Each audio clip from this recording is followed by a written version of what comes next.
Welcome, everyone.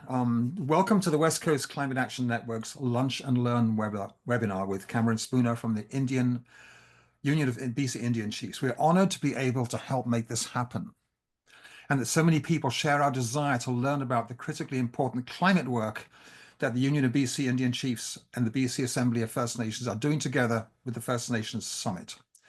We are an active volunteer network of 293 climate action groups across British Columbia, all of which share our feeling of deep urgency and reality of the climate crisis. Our determined hope is that together we can make a difference and build a better world. For my part, I was born in England and came to Canada 35 years ago. I live on the unceded traditional lands of the Struminas First Nation north of Ladysmith on Vancouver Island. For all my adult life, I've been asking questions about how we can make a better world and working to do just that. I'm one of the co-founders of We Can, and a proud member of our Indigenous engagement team, which is hosting this webinar. So today, we're honored to welcome Hulbux Hodwit Ax, also known as Cameron Spooner, is Giksan from the Wilps House of the matriarch chief Nisto of the Lexial Frog clan. He grew up in the traditional Clade-Laitinay territory in central BC, where he currently lives. Cameron completed his BSc in environmental science at the University of Northern BC, and he's currently completing an MSc in Earth and Environmental Science at UBC. With his background in hydrology and climate science, he's passionate about First Nations land management and climate policy. He's also an avid enjoyer of BC's backcountry, where you can often find him hiking and camping if you're out there doing the same. He's the climate change policy analyst for the Union of BC Indian Chiefs, in which capacity he works closely with his colleagues in the First Nations Leadership Council to advocate for First Nations title and rights. Cameron, welcome. The floor is yours. Thank you, Guy. Good to see everyone, and great to be here. Thank you to West Coast Climate Action for the invite. I'm really excited to share some of the important work we're doing over at the FNLC with you all today. I'll just share my screen here. Hopefully everyone is seeing the PowerPoint and not the presenter view. Yes, it's good. Awesome, great, thank you. So yeah, like I mentioned it in the introduction there, my name is Hulbux Hodwit Ax, Cameron Spooner. I'm from the Gitxsan First Nations, but I'm joining you here from Lheidli-T'enneh territory in Prince George. So I work for the Union of BC Indian Chiefs as their climate change policy analyst. So I'd just like to give, let me go to the next slide here, give a quick background here about the FNLC for those who do not know. But FNLC stands for the First Nations Leadership Council. And so it is basically a coming together of three advocacy organizations, three First Nations advocacy organizations in BC, being the Union of BC Indian Chiefs, the First Nations Summit, and the BC Assembly of First Nations. So these three organizations came together to work on matters of concern that affect all First Nations in BC. One of those, of course, being climate change. So these organizations, the leadership passed resolutions calling for the development of a climate strategy. So this was back in 2019. It was a lengthy process, took about 3 years in the making of the strategy. So it was meant to be province-wide in scope, seeking to respond to the priorities of First Nations in BC as a collective. The strategy was meant to be a living document. So the idea that is, kind of constantly updated based on mandates from First Nations leadership and communities in BC. So the strategy respects the diversity and self-determination of First Nations in BC, who are invited to use it as a foundation to guide their own climate actions. These are based off of their own unique needs, priorities, and processes. And something that I always like to mention when I, talk about our work as a capacity as the Union of BC Indian Chiefs and the other FNLC organizations is that our groups, we advocate for First Nations title and rights and other First Nations issues, but our organizations themselves are not title and rights holders. So, working with us and the work we do is no substitute for connecting with your local First Nations, wherever you are located, and taking a peek inside the work that they do and their kind of worldviews. So the strategy centered around 4 pathways. So those being inherent title and rights, capacity and leadership, land and water protection, and climate response and preparedness. So the first pathway, the inherent title rights and treaty rights, the goal with this pathway was to ensure First Nations title rights and treaty rights in BC are recognized and affirmed in climate planning. So kind of as a foundation to the strategy, it was essential that First Nations in BC are recognized in climate planning and response as inherent title and rights holders. So the aim is to provide an opportunity to kind of begin a new path where First Nations are treated as true and equal partners in climate planning and response across the province. The second pathway, of course, being capacity and leadership. So the goal with this pathway was to ensure First Nations in BC are empowered and prepared with the capacity and tools needed to effectively lead the response to the climate crisis. This is, both now and in the future. So, we know that First Nations in BC are climate leaders. I'll share some examples later, but in order to guarantee the continued leadership and kind of long-term resiliency that comes along with really good climate action, it's essential to focus on capacity building. So this ensures that the tools are in place for nations and community members to effectively respond to the climate crisis. The third pathway being land and water protection. So the goal here was to ensure a healthy and stable and resilient territory. So this kind of includes the land and waters for generations to come. So we know that climate change and human activity continue to impact, the state of lands and waters across BC. Both human and non-human beings rely on the health and stability of our land and waters. And so the strategies under this theme focus on environmental stewardship, while ensuring that, First Nations are enabled to uphold their responsibilities and obligations to the land, waters, and resources, and continue to protect them in perpetuity.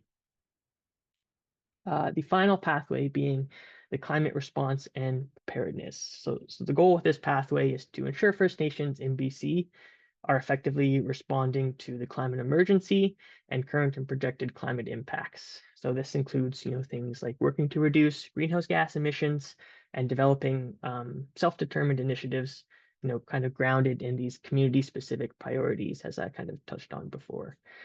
So this pathway is really focused on keeping global warming below that 1.5 degrees, kind of in line with the UN IPCC recommendations, while also supporting First Nations development of their own climate responses and initiatives. Again, grounded in those community-specific priorities. So all of these kind of themes culminate in 20 urgent calls for climate action. The full strategy, I kind of doing a brief overview here, but the full document includes, those 4 pathways that I mentioned. And within the pathways, it's kind of broken down into separate themes, objectives, and strategic actions.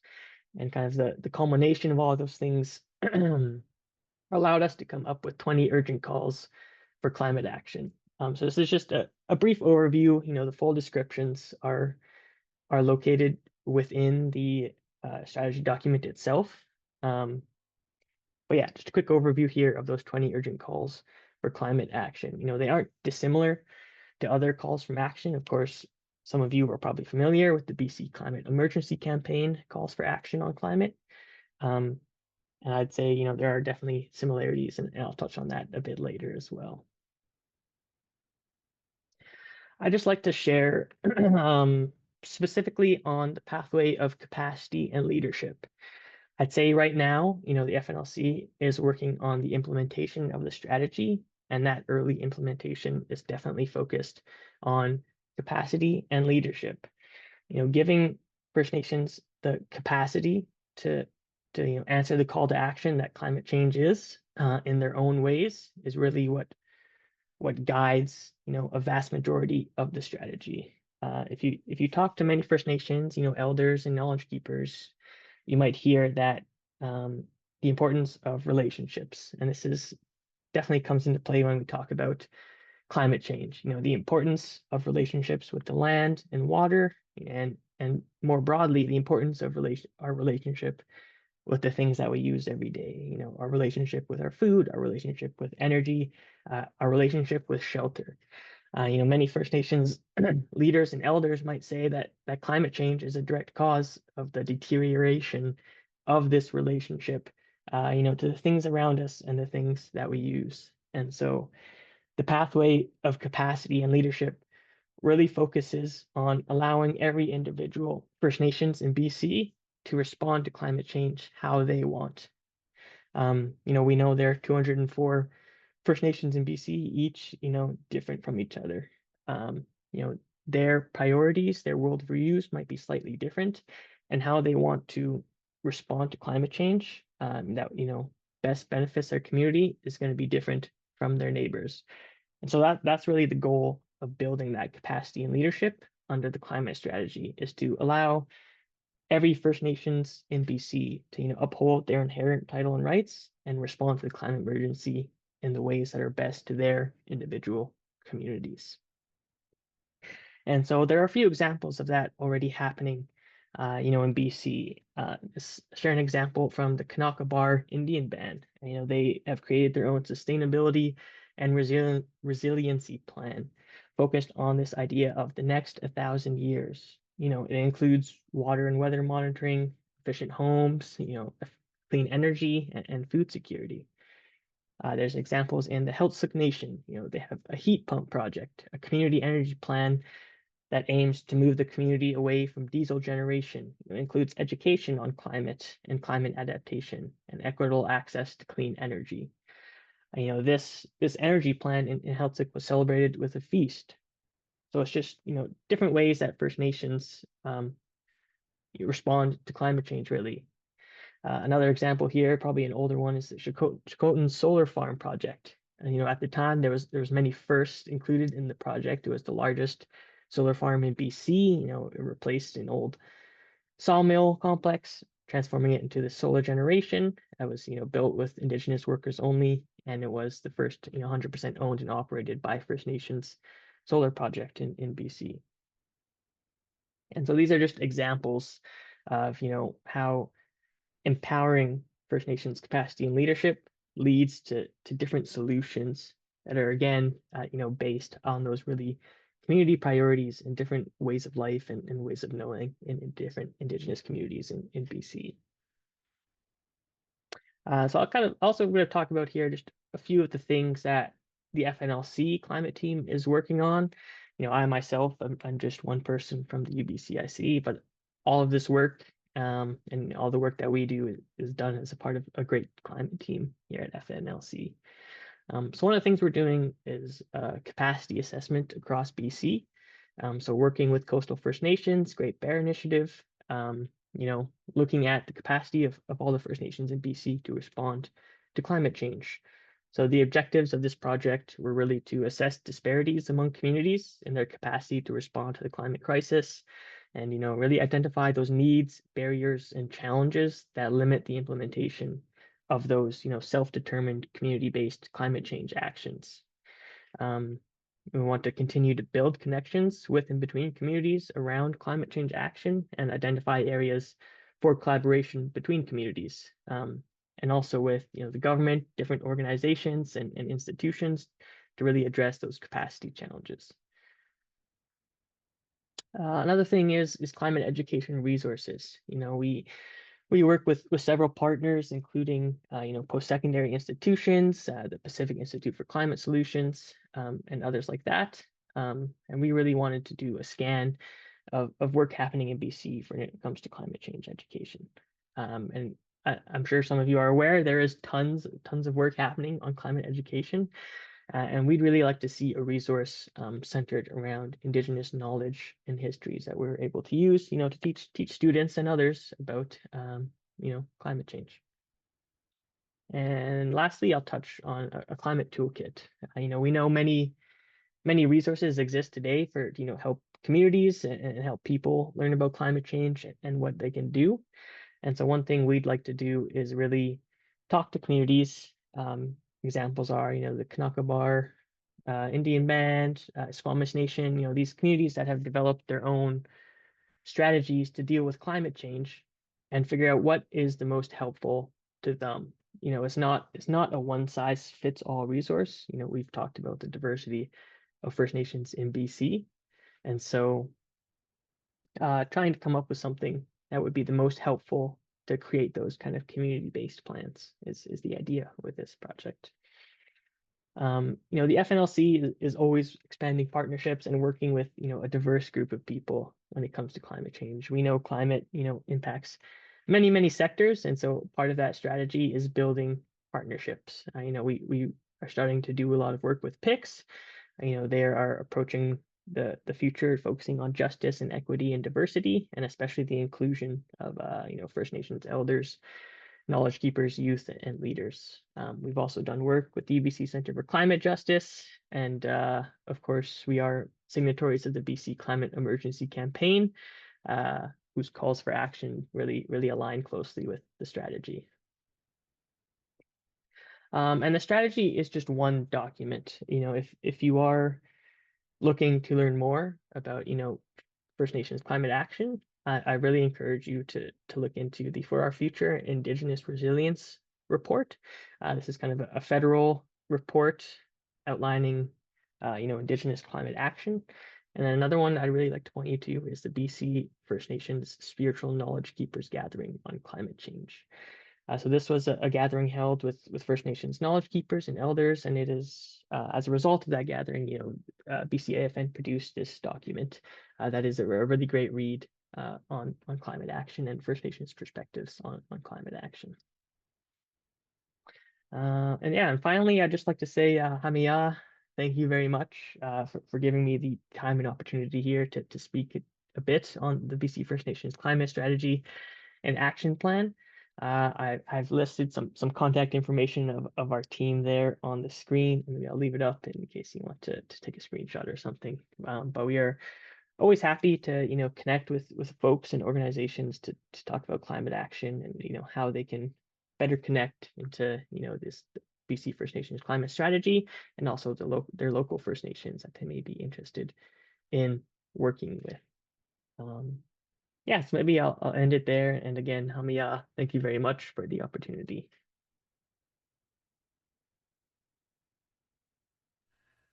That's great, Cameron. Thanks so much. Wonderful. And we've got a lot of time now for discussion, but before we move to discussion, I would like to welcome one of our esteemed elders on the settler side. David Suzuki has joined us, and I'm wondering, David, if you'd like to unmute yourself and if you can stop sharing, Cameron, so that if David comes on, just if you'd like to say a word of welcome to us all, David, and say hello. It's an honor to have you with us in this. I'm sorry, I really joined so late. I'm just here to listen. So if you'll excuse me, I'm just happy to be here. I know you're never short of words.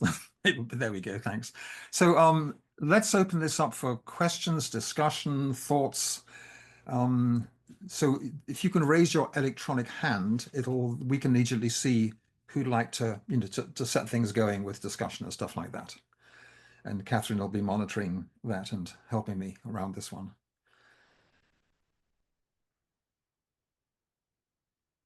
Tend to speak very quickly when I'm doing these presentations. Yeah, you said 25, 30 minutes. You really zipped through that. We have Tara and then Tom Hackney. Tara, go ahead. You need to unmute yourself first there. Yeah, thank you very much, Cameron. I mean, I think we're so envious of your climate strategy. I think, all us settlers, we could take a page from that. My question was, and I know that there are many people from different Indigenous organizations, so I'm going to leave all that questioning to them. One of the things you had mentioned in your strategies was transportation. And I know the UBCIC were actually the first architects of the BC-wide bus. They had asked for that, for Highway 16 and just for, relatives going and visiting each other. And I was wondering whether you've been able to have any push with the government, with the new provincial government on that, where transportation is concerned. Thank you. Yeah, no worries. Yeah, I mean, I can't speak to a ton of work happening right now with the new government in terms of transportation, and it's a shame. I should have invited my colleagues because I know the BC AFN and my colleagues Patricia and Christy are actually working on low carbon transportation projects within First Nations communities, across BC, and they definitely would have had a lot more to say on the subject. But yeah, maybe I'll point folks who are more interested in that topic over to their side of things, because I know they are BCAFN and Patricia and Christy are really working on low carbon transportation studies within First Nations communities in BC. Okay, thanks. So Tom Hackney, then Kate Marsh and Doug Hamilton Evans after that. Tom, go ahead. Hi, Cameron. Tom Hackney. I represent the BC Sustainable Energy Association. And my question is maybe a little bit of a specialized question. My group does a lot of interventions at the BC Utilities Commission and largely supporting energy transition and greenhouse gas emissions reductions. And I'm wondering if your group or the groups you're working with on behalf of First Nations, what they're thinking is about the role of the Commission to support climate action, and what you're thinking is about the participation of First Nations groups in the BCUC. Yeah, thanks. I think it's definitely a role. I think everyone who can, every person and an organization who can should really be pushing, Utilities Commission and the BC government on transforming our energy sector. There's no excuse to not having clean energy in BC and massive amounts of it. In terms of First Nations participation in utilities, I did have the pleasure of attending the First Nations Energy Summit last year in December there. And let me tell you, there were countless number of Indigenous utilities companies, Indigenous communities who were really interested in, managing and developing their own utilities, starting these clean energy projects and the concept of energy sovereignty. So I think, you'll find no lack of motivation from First Nations communities and companies in terms of really pushing for clean energy with the government. Great, thank you. Thanks, Tom. So next we have Kate Marsh, who a few years ago was a councillor with North Cowichan. Kate, the floor is yours.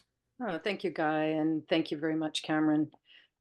Yes, as Guy said, I was a councillor in Cowichan, where the Hulbux Treaty Group is trying to get some kind of justice, which is likely never ever going to happen for real justice. But I'm wondering, how much is your organization working with local government organizations? I was defeated in the last election, but I'm still very involved in local climate groups, and including the BC Climate Caucus, have you heard of them? I have not, but okay, I'll email you about that, because maybe you could present to us. But is there a way that someone in my local council, where I chaired the environment committee for most of my 11 years, the present chair did not come to this meeting, though I suggested, is there a way that I could help connect? Are you trying to get connected with local government so that together you could petition senior levels of government with local government? Yeah, actually, the FNLC has recently signed an MOU with the Union of BC Municipalities. Awesome. I believe we had some leadership. Grand Chief Stuart Phillip was at the last UBCM, I believe that's the acronym, correct. meeting, to speak on Indigenous issues. So I think that relationship in terms of the Union of Municipalities, I think is really in early stages, but has the potential, of course, for really pushing for joint action, and especially climate action. Great, thanks very much. Okay, Doug Hamilton Evans, the floor is yours. Hi, thank you very much for this presentation and sharing this with us. So this week, the BCCEC, of which the UBCAC is a signatory member of, Grand Chief Stuart Phillip spoke at the launch this week. So they put out as many of we might have seen, the 2024 BC Climate Action Progress Report. And obviously our colonial governments, our provincial governments are doing poorly in many important areas. I was wondering if you had any recommendations on how we can hold up this strategy as such a better example, as sort of a catalyst, or maybe any notes on how you'll be pushing colonial governments to get better and get on board, kind of similar to this last question.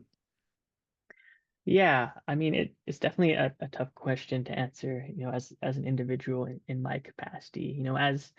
As a staff at organizations, we do our best to keep First Nations leadership in BC informed. And that's kind of the avenue that we pursue. We help those leaders really push the government on these actions. So I know, of course, you mentioned Grand Chief Stuart Phillip has been very vocal in his opposition to LNG, for example, for his entire life and throughout my entire time at UBCIC.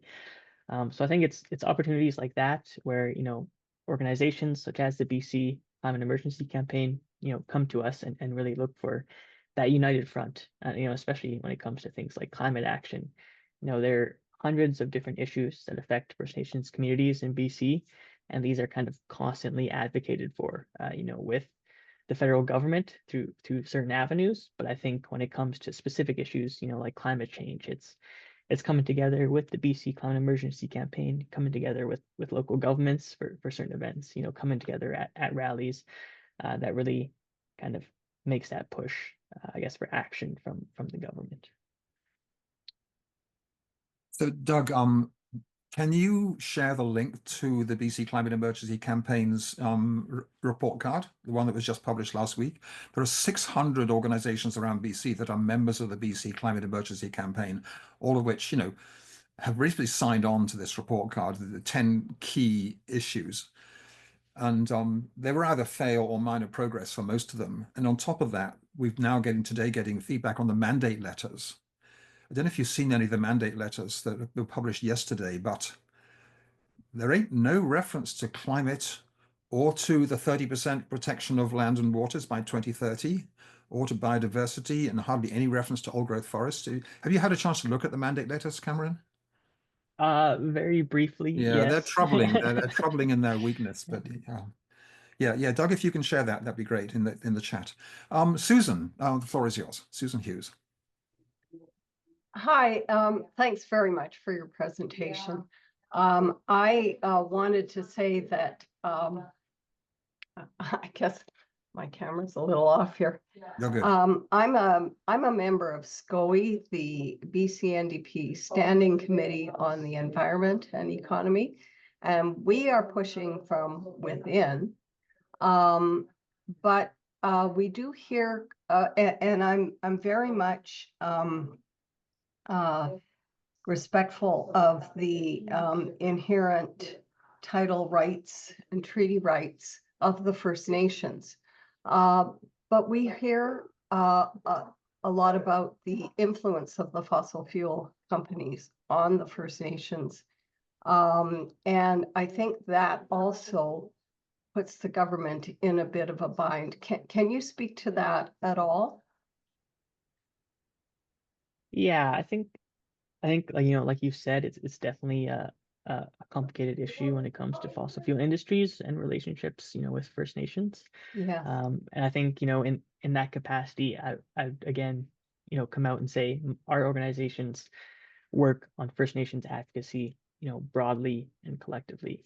But at the end of the day, again, it's no substitution for the individual First Nations, wants and needs and priorities. So when it comes to issues like fossil fuels and resource extraction, I know individual nations and communities will have their own priorities when it comes to those things. And I think at the end of the day, there is always drama between these kind of colonial systems of government and traditional forms of government that comes out a lot, I think, especially in oil and gas and resource industry. At the end of the day, it is the proponent's responsibility to engage in that relationship with the First Nations of whose traditional territory they're acting upon. Thank you. Susan, any take the time, any further? Sorry? Did you want to respond back? You're Well, kind of inside the NDP, so it's helpful to have your perspective. yeah, my perspective, I mean, we're, as a standing committee, I've written resolutions urging the BC NDP to end fossil fuel expansion, to end LNG expansion, to join the Beyond Oil and Gas Alliance, to heal the land and the water, stop allocating so many water and electrical resources to the LNG industry. Again,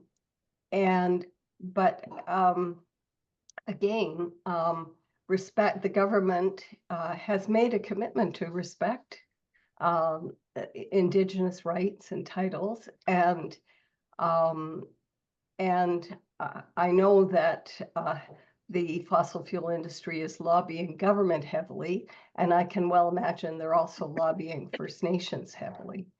They have the money, they have the resources to do so, and it does create a real conflict for the government, like I say, and it really complicates things. I'm really encouraged to see the recent announcements about the new wind projects. Over 51% of them, I think, are Indigenous owned. I've long been of the belief that it's our First Nations people that will save the planet, that will have the leadership, the knowledge to lead us, to show us the way. But I do feel it's a difficult situation for the government to navigate at times. Yeah. Thanks, Susan. No pressure there, Cameron. You're expected to save the planet. And just before we Well, take we're Jeanette's going to question, help you. I'm going to go to Oscar Velez. wait a second, Guy. Going There's to somebody Oscar. else who's Yeah, I got Oscar it. has been waiting, and I he know. had a I'm going question. to Oscar now. Okay, great. So Oscar says he can't turn. It's Oscar Velez of Ruiz Gaetan. He can't turn his mic on, but he's asking. He says, after 2 years of the launch of the plan, applause, congratulations. What have been the main challenges you've had to face and overcome?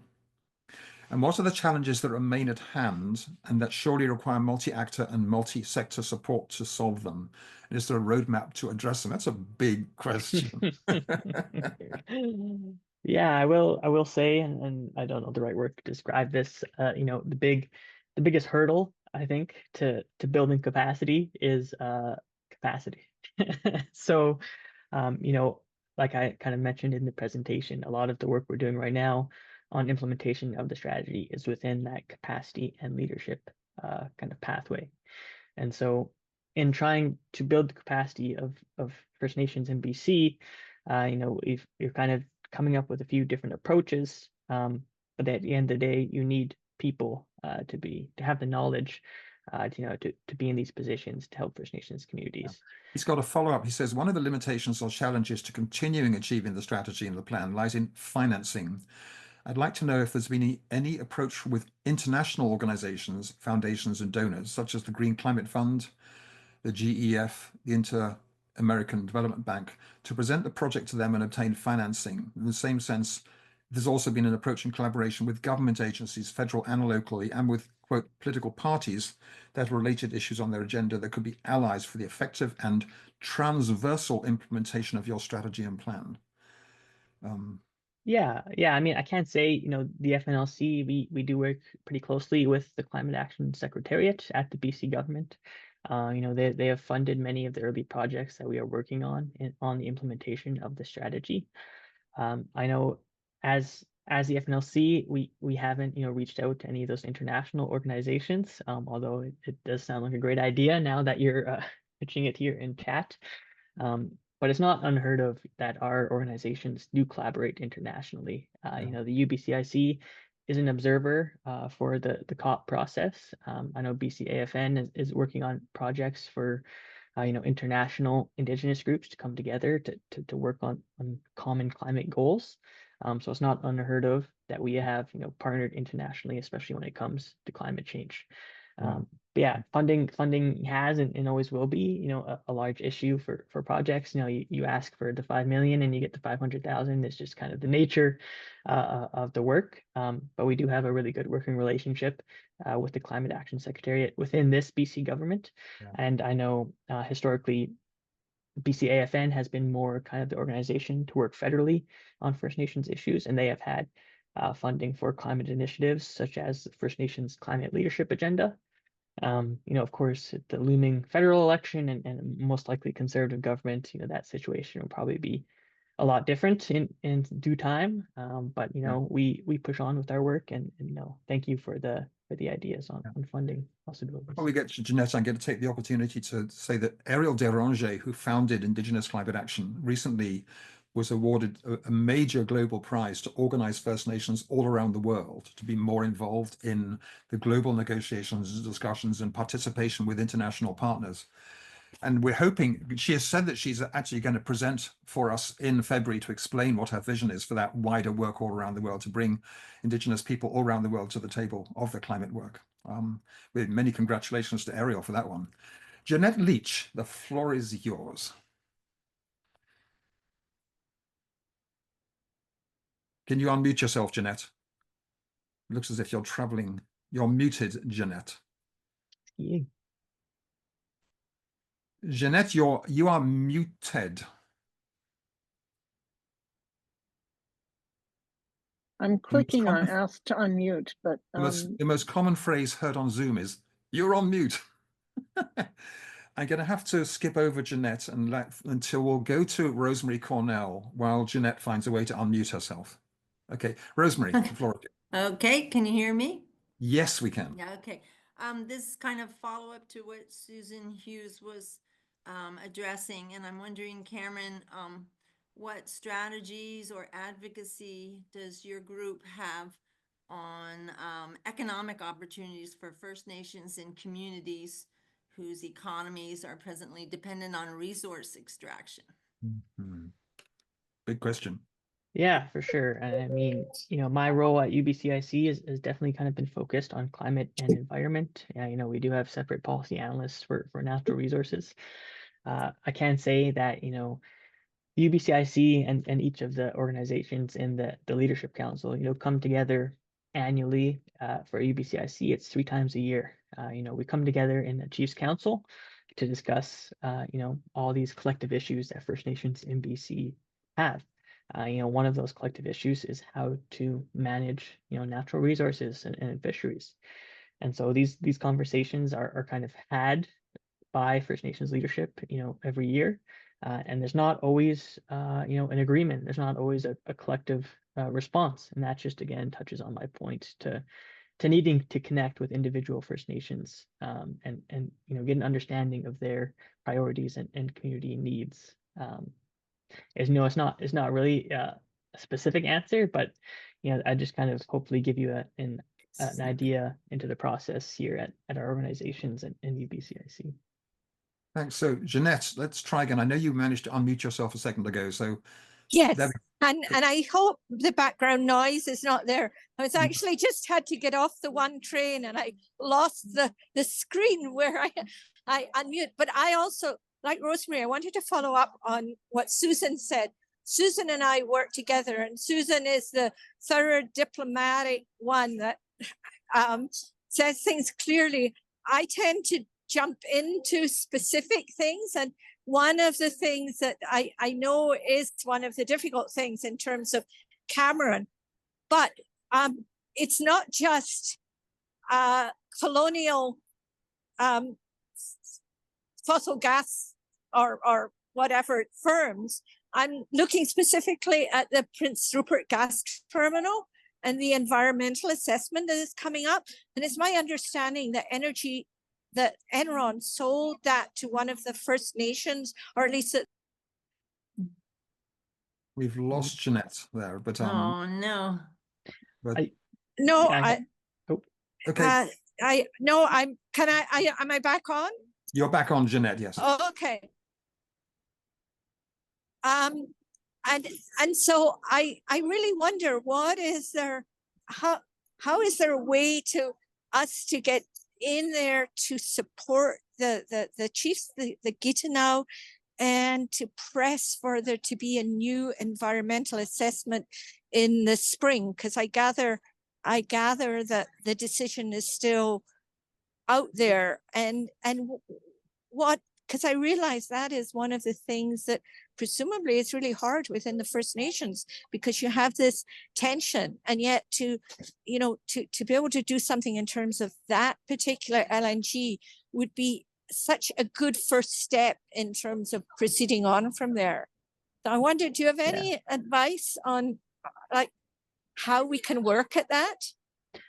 Yeah, for sure. And I can say, the FNLC kind of brings together our three organizations to work on collective issues, but individually our organizations, are still different from one another and advocate for issues of their own.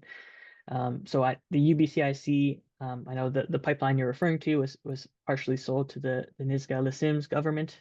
And of course, the proposed export terminal is also owned by the Nisga'a. And UBCIC does have resolutions opposing the Prince Rupert gas transmission line, and we will be sharing, press releases supporting both Gitneau and Kispiox in their, actions to get the environmental certificate canceled and a new process started. In terms of actions that organizations and individuals can do, I think a lot of it comes down to just that public pressure. Within the EA process, of course, there's public engagement, and of course, outside of that process, which I believe, this kind of cancellation or restarting of the certificate would be, is just about that public pressure. So, I mean, you might hear news of rallies that these certain groups are holding to kind of counter that, or they might ask for support, at certain courthouse appearances or things like that. And so I think UBCIC, kind of pushes our members and other nations to, support our fellow, First Nations communities in opposition to something like this, especially when the UBCIC does have a resolution that opposes the Prince Rupert gas transmission pipeline. To follow up on her question specifically, the renewal of that environmental certificate rested with the Ministry of Environment and Parks, but 100% of the climate issues, including all the deregulatory stuff, has now been moved to the new Ministry of Energy and Climate Solutions. And all of the regulatory stuff is being moved to the BC Energy Regulator. Does that include the decision on the reissuing or requiring a new certificate for the Prince Rupert gas transmission pipeline? I believe that will all stay with Environment and Parks, as that's where the Environmental Assessment Office is housed under. Yeah, because that all the other environmental assessments have now been moved to the specific BC utilities and And the BC Energy Regulator, previously known as the Oil and Gas Commission, is governed by the BC Energy Regulator Act, I think the Energy Resources Act, which makes no mention of climate in the entire text of the act. Yeah. Raina Jenkins, the floor is yours. Hi, thank you. I wanted to touch on maybe a different piece of what's in the strategy and find out a little bit about progress that's been happening. So I'm referring to the section around data governance, data collection, sovereignty of data. Wondering what kind of capacity building has happened or collaboration, say, with the FNIGC or training with OCAP principals or infrastructure development, these kind of questions. I'm just wanting to see what kind of progress has been made, challenges uncovered, and directions forward. So that this is my area of specialty is data management, and so that's where the curiosity comes from. Yeah, I will say, like, that's definitely not my area of work or my file, but I can say there is a very large FNLC project underway, surrounding data governance and kind of a database. We're working very closely with Harmony Johnson. I don't know if you've heard that name before, but she has definitely been the biggest player in this data governance and database space. I would implore you to try and connect with her, and I can share her contact info with you afterwards. Great, thank you. But yeah, I don't think I'd be able to sufficiently talk about that myself, but I do know there is, large projects happening with FNLC when it comes to that data governance and database. Great, I'd love to connect with Harmony then. Thank you. And Raina, we're loving the Audubon prints on the wall behind you. we have another question from Oscar. And by the way, he introduces himself. He's from Mexico, but living in Vancouver. He's an environmental teacher, sustainability consultant, and climate change activist and volunteer who's worked with communities and vulnerable groups. Very thankful and pleased to be here. And it's very important to him.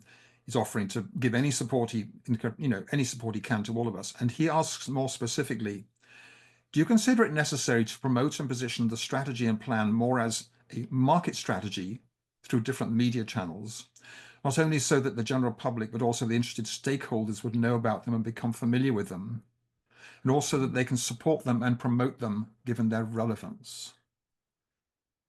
Yeah. Yeah, it's another big question, and I kind of touched on in my presentation a bit that the strategy was really meant for communities to be able to take it and kind of run with it how they want. So there's a few actions and strategies, and in the strategy that it kind of involve larger policy issues that are in play in the province and federally, and those are kind of the issues that we push on and that we'll use the strategy to kind of bring attention to. But a lot of on the ground work happens within First Nations communities, and so it kind of again comes back to needing to connect with First Nations communities in your area and support them in their work and in their I guess knowledge sharing. It's the strategy is not something that we use to say try and help individual communities per se. Something that we want communities to use to come to us with their own priorities. And if individual communities have issues on that provincial or federal scale, they have policy issues within the government. Those are the things that we will advocate for, jointly with those individual communities. If that makes sense. That was a bit of rambling there, and I lost my train of thought. But in terms of that market access and market share, I don't think it's something that we broadly advertise. Like, hey, look at this awesome community, or look at this awesome strategy. This is exactly what we should be doing now. I say we more so use this strategy to try and implement change within, the BC and federal government that better helps, the individual First Nations communities make those changes and make that media appearance and things like that. Thanks. So we've got 10 minutes left, and we have Jane Welton from the Cowichan Valley, and then Douglas Cormanche. Jane, go ahead. Thank you. I just wanted to ask about examples, Cameron. Can you think of some things that communities have done since the strategy has come out that has kind of flowed from the strategy? Tough one. Okay. I know. Well, you can just give us some good examples then of what communities have done to build climate resilience and lower their GHG emissions. I know there's some great examples there. Yeah, and two great examples I'd like to point you to is the Squamish Nation climate strategy.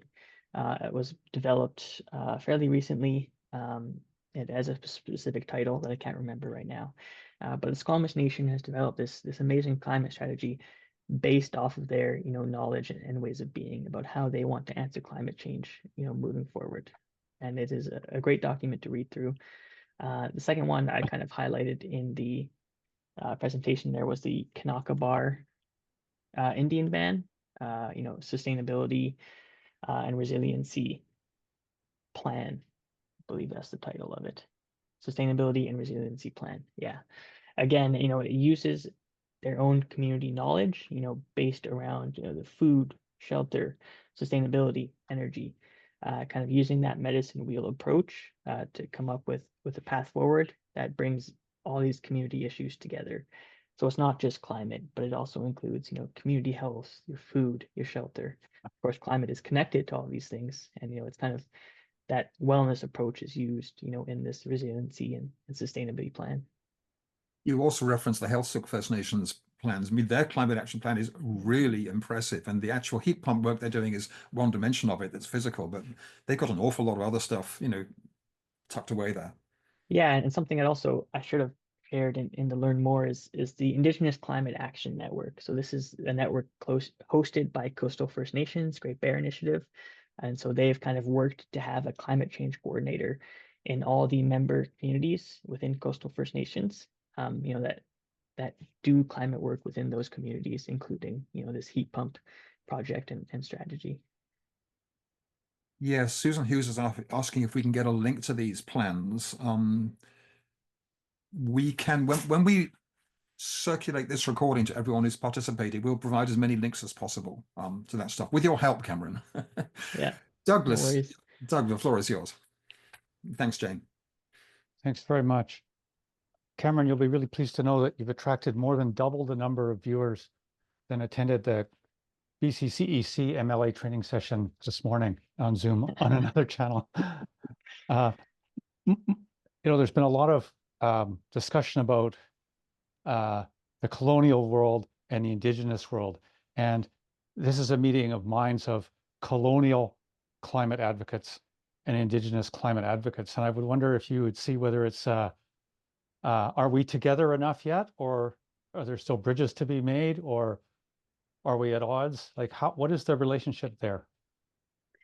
Yeah, I think, and it's an issue that was brought up recently in the UBCIC Chiefs Council, is that I think in BC and possibly Canada, there has been a really large failure in understanding between the people of BC, the non-Indigenous people of BC, and the Indigenous people, how similar First Nations people are to everyone else in BC.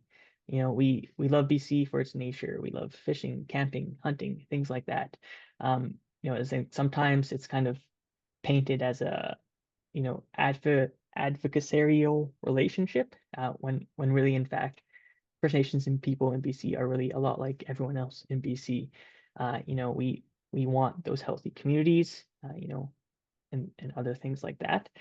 And I think in terms of climate action, that really shines as well. You see all the people in the climate space pushing for these solutions for climate change, like clean energy, efficient housing. Climate really touches all these different sectors. And again, the improvements to all the sectors that climate affects improve, that sector itself. So, talking about housing, creating more efficient housing, home retrofits, things like that, improve the wellness of the people in those houses. They improve the housing sector, it improves the climate space. And so I think a lot of times First Nations strategies kind of look at that whole wheel and that whole idea of wellness and being, and it incorporates climate into all these other things. And I think, everyone in the climate change space, Indigenous or not, has been doing a really good job of that in my mind. Thanks, Doug. I want to get to Jerry Pinell. Is that the correct pronunciation, Jerry? You're muted, by the way, as well. So unmute and then. Yeah, it's Pinell. What I was wondering about is, everybody's hearing about, of course, Trump and his levy. And what I'm thinking is that it will affect raw resource extraction, which is one of the big problems we have with climate solutions or fighting climate solutions. Could this give us an opportunity to push even stronger towards green initiatives? When everything seems to be going good, people are reluctant to change. But when you have an adversarial situation like Trump, it might just give us the impetus to push a little bit harder. Hey, we've got a better solution for you than having to worry about this 25% tax. Yeah. I personally, I do agree that it is, if in the event that something like that does happen, the Trump presidency and large tariffs and this kind of trade war or economic catastrophe, I think it does present a great opportunity for BC to really take a look at the natural resource sector and how it's been done for the last however many years, and transform it into a better way. And that does include a greener way in terms of climate and in more I guess more First Nations involvement in some of these planning processes and things that would come out of that. Yeah, I think there's definitely would be an opportunity for changing the natural resource sector. And I think we may see some of that, regardless of what ends up happening with some of those tariff and trade war and economic issues. Thanks, Jerry. We're going to have one last question from Bob, and then we've got some important announcements at the end of it. So hang on to the end. We might be 2 minutes after 1 o'clock. Bob Hackett, go ahead. Yeah. Yeah, thanks, Guy. I just wonder, following up the same theme of perhaps the artificial generation of divisions that don't need to exist. I think the Conservative Party, and certainly here in my local town of so-called Powell River, is a lot of concern about the Declaration of the Rights of Indigenous Peoples Act and its implications. People are worried about losing their houses, about having to pay money out of their pocket to move docks and so on. And I wonder if you could comment on what do we do about this sort of moral panic around DRIPA, which is not very helpful in terms of climate action either. Yeah, I think, especially during that election period there, the BC Conservative Party, and, I guess broadly across the world, the rise of populism has been difficult for sure.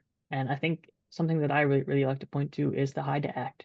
Is a great piece of legislation that, gave the title of Haida Gwaii back to the Haida Nation. And if you look at the act, you really see that the lives of private landowners and non-Indigenous folks is not affected, really in any way.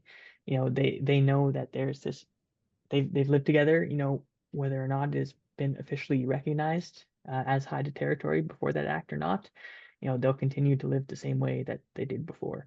And, what that act really did was apply, UNDA, UNDRIP, to Haida Gwaii, to the Haida Nation, and really gave them the power to decide how they wanted to live their lives within their territory. And that is kind of the goal behind UNDA and UNDRIP, is to really respect that First Nations title and rights. Thanks. So to wrap things up, David Suzuki would like to ask a question or chip in. David, go ahead. And yeah. Thank you very much. I'm sorry I did come in and miss most of what you said, Cameron. But I'm sure people know that everything that I've learned about the environmental commitment, I learned from Indigenous people, starting with the Haida when I first encountered them doing a film on their battle. I don't, and I believe that Indigenous people hold the key to getting out of the mess that we're in. But I think they can, it's not, it really is a mindset. It's not that I believe right now Indigenous people have the solutions. How can you have solutions when the world has changed so much from the conditions that led to the evolution of the culture of that area, that the solutions, I mean, it's the mindset that we approach to try to find a way out, heat pumps and electric cars and all that, they're needed, but those are not solutions. It seems to me the underlying mindset. And Art Starrett, who's a guy I really admire and respect, an elder up, well, I don't know whether he's Wet'suwet'en or he's Tsimshian. And he points out the history of colonization, that the colonizers have come in with no respect for the people that have lived there for thousands of years. They just wanted their stuff, the stuff on their land. And so with the fur trade, the first thing the colonizers do is they take it over. What was, the fur trade was done traditionally, and they came over and then began to issue licenses. And you can then buy licenses and own, what was traditionally theirs in the first place, and the government is controlling that. He says the same thing happened with the forest industry when, all the various tribes had their own ways of harvesting trees and building their structures and so on. But government comes in, takes it over, very inefficient. We'll build one big mill here. You can supply the logs, and then as the trees run out, they say to the Indigenous, oh, you can buy it back and own it. And the same thing with the fishing industry. Government takes it over, issues licenses, says who can or cannot. And then as the fish decline, they say to the Indigenous communities, you can buy back your licenses and own the fisheries. And the same thing with the pipeline. I am sure people have bought into the idea that, oh yeah, I'll just pass it through my territory and we'll get paid for that. But this pipeline should never have been built. It's an economic disaster. A pipeline that the private sector wasn't willing to invest in. So we invested what? $4.5 billion, and it's now over 34 billion. Pipeline should never be used, but my bet is government's going to go and say, Indigenous people, you can buy this in. We'll give you a good bargain. You can buy the pipeline. So the problem now is if money is pouring into Indigenous communities. Thank God they're being recognized as really the true owners of the land, or the controllers, or the managers of the land. But if you're caught up in the economic system, if you're caught up in the legal and political systems, you're still going to have to play by the rules. And guess what? Those rules are all about us. They're not about nature. So air, water, soil, sunlight, the things that keep us alive, they're not entrenched as the foundation of the ways that we govern ourselves and that we behave. So Indigenous communities get caught up in that same thing, that we can't do the right things because we need the money, get us more support. Governments are going to put a lot of money in now. We saw it in along the coast in British Columbia now, big money. But it's all, the agenda is not to learn to live in a sustainable way. It's, believe me, it's the same powers want to be able to extract the resources. It is the systems themselves that are at the problem. So I was in New York when Johan Rockström from the Potsdam Institute in September announced his latest planetary health check. You know, Rockström's group is the ones that define planetary boundaries, 9 planetary boundaries, any one of which, if we enter the danger zone, we should be shitting bricks. We have surpassed 6 of the 9 planetary boundaries and are about to surpass the 7th. And he claims, I don't believe for a minute it's possible, but he claims we could get back out of the danger zone, but we only have 5 years to do it. David, Cameron, do you want to? Yeah, I'll just say thank you very much, David, for your comments. And I think it really touches well on something I noted briefly in my presentation. And I learned this from a First Nations chief, Daryl Bob, from the Zotlip Nation. If you've heard him talk before, he talks about our relationship to nature and how we as human beings have really failed to frame climate change as a breakdown of our relationship with nature and a breakdown of the relationship we have with all the things around us. I mentioned in the presentation, we do not have a relationship with the energy we get. We do not have a relationship with the food that we get. And, this breakdown of that relationship with nature, the land, air, and water has led to this kind of global crisis that we're in terms of climate change. Yeah, this is fabulous, Cameron. Before we hand back to Catherine for a few announcements and things like that, I point out on our board of the West Coast Climate Action Network, we have 13 seats, 2 of which are reserved for appointment of people who bring us an Indigenous perspective. One of those is taken by Summer Tyance, who would have been emceeing today's event, but she caught up in a blizzard in Ontario and couldn't get there. So we have a vacancy. If anyone's interested in learning more about this, they can send an email to admin@westcoastclimateaction.ca, and I'm sure Shady will put that in the chat. And Catherine's a few announcements, so I'll pass it over to you. Yeah, you have to unmute. Yep. Thank you. And thanks so much, Cameron. This is my proper thanks to you. Is like, this is wonderful. Thanks so much for joining us and doing all this sharing with us all. Yeah.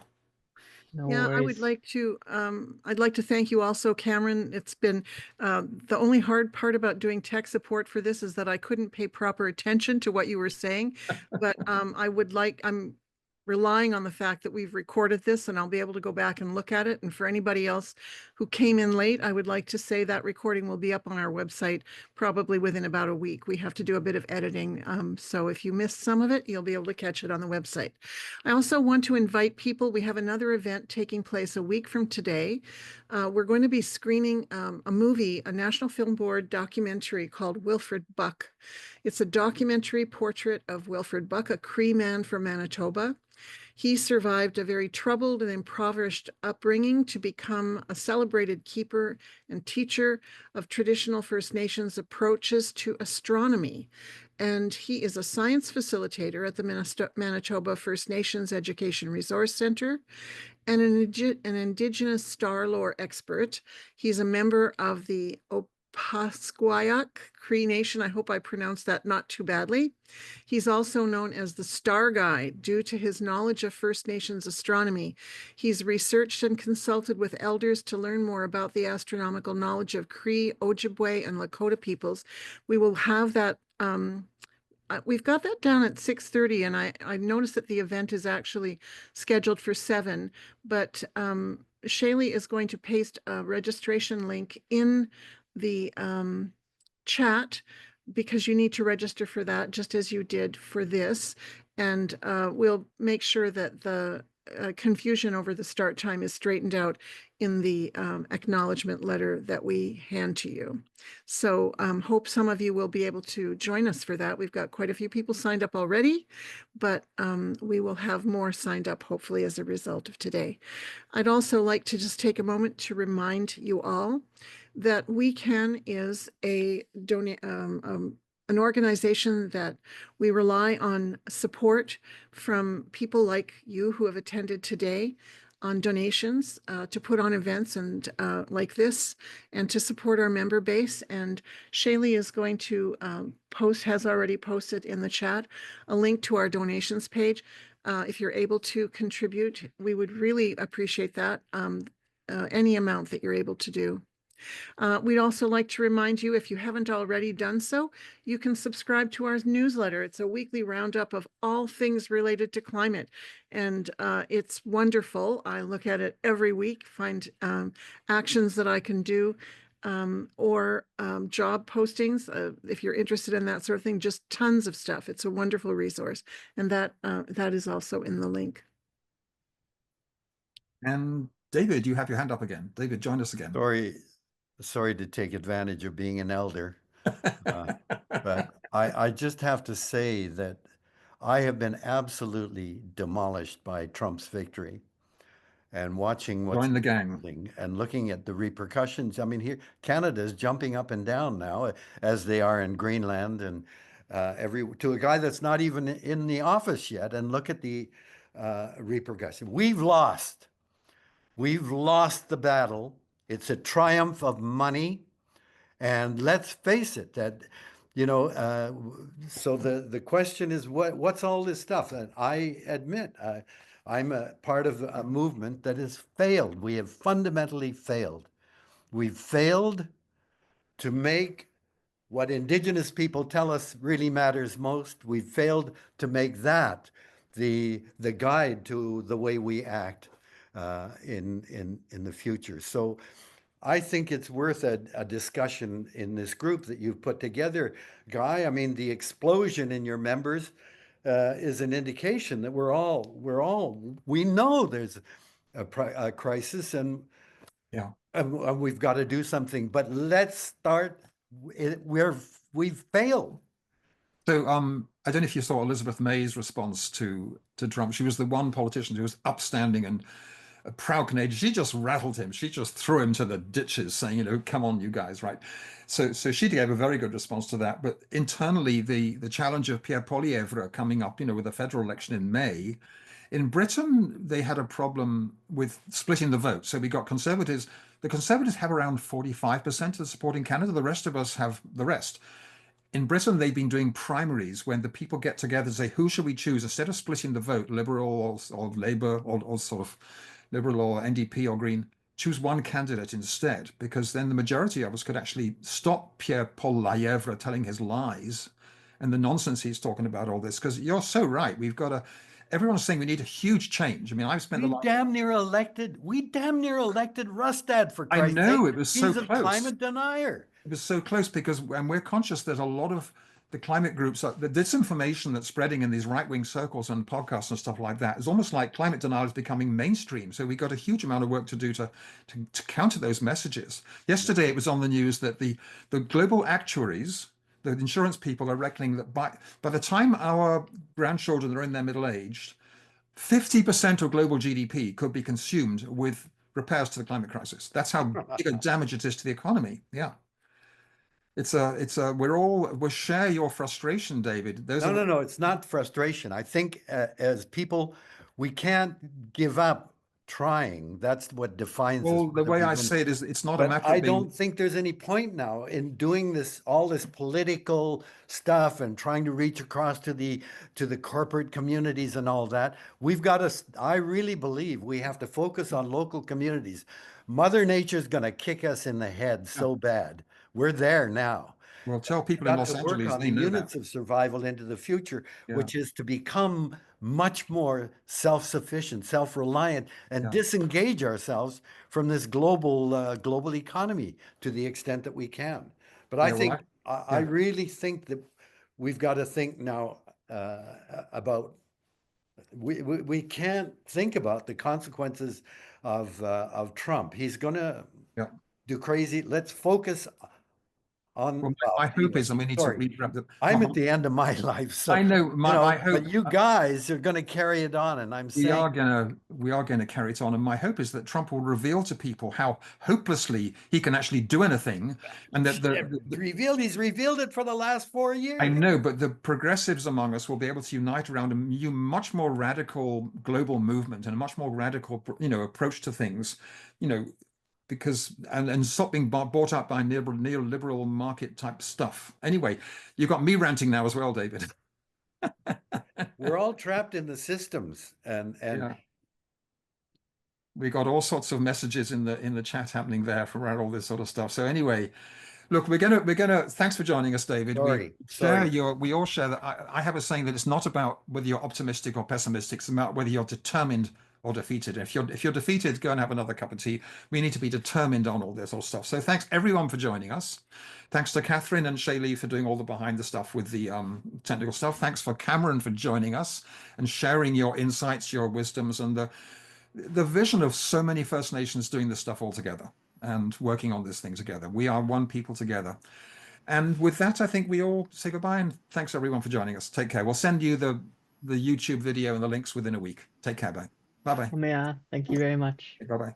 Thanks, Cameron. Thank you. Thank you. Thank you so much, Cameron. Deeply appreciated.